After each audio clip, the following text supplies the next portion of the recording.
Kina baba, nampongeza mwimba shairi hapa, amesema mwanamke apigwi kwa makofi na badala yake anapigwa kwa kanga. Wanaume mnaferi wapi? Wanaume mnaferi wapi? Ukiona mwanamke anagomba sana, we ujui anataka nini? Badala umpe anachotaka, we unaanza kumpiga. Wanaume vipi? Ukiona mwanamke kamdomo kamekuwa kakubwa, wewe anza sala ya toba, mwanamke atanyamaza.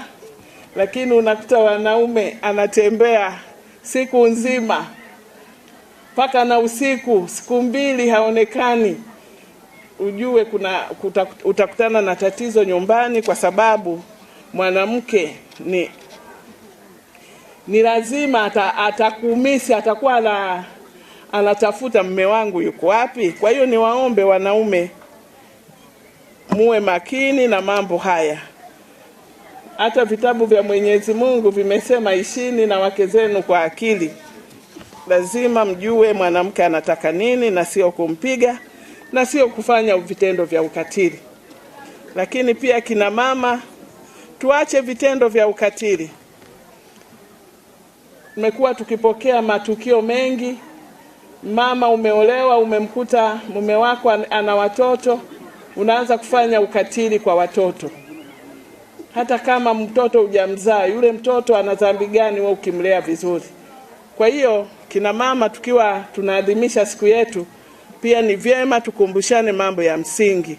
Tuache kuwafanyia ukatili waume zetu, tuache kuwafanyia ukatili watoto, tuache kuifanyia ukatili jamii nzima. Kina mama pia mmekuwa mkifanya ukatili kwa kina baba. Nimechoka na ni maneno mengi, nimechoka. Unashindwa kumwimbisha sala ya toba. Wewe vipi? Fanya ibada kwa mume wako. Tufanye ibada. Hilo jambo ni ibada, na ndio maana ni mume wako. Labda kama unaiba, lakini kama ni mume wako, we fanya panado. Kwani panado si 2 mara 3? Shida iko wapi?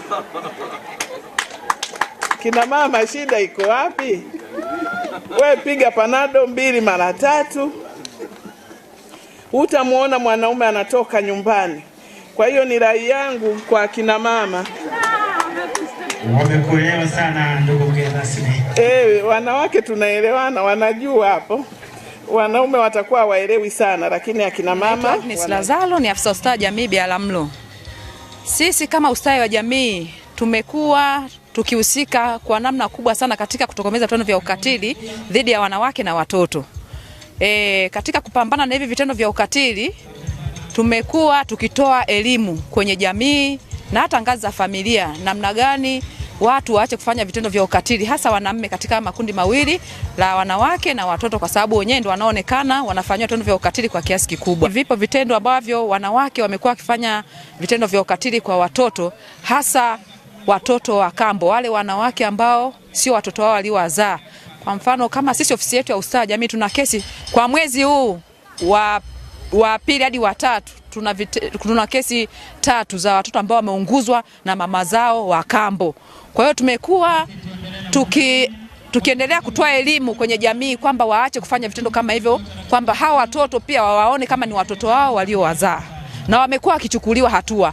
Kuna katika kata ya Nyamahanga kuna mama mmoja ambaye ameshahukumiwa kifungo cha miezi 6 baada ya kumuunguza mtoto wake mkono, lakini 2 kesi zao bado zinaendelea. Kwa hiyo tumekuwa tukiendelea kuchukua hatua kwa wale ambao wanafanya vitendo vya ukatili dhidi ya watoto.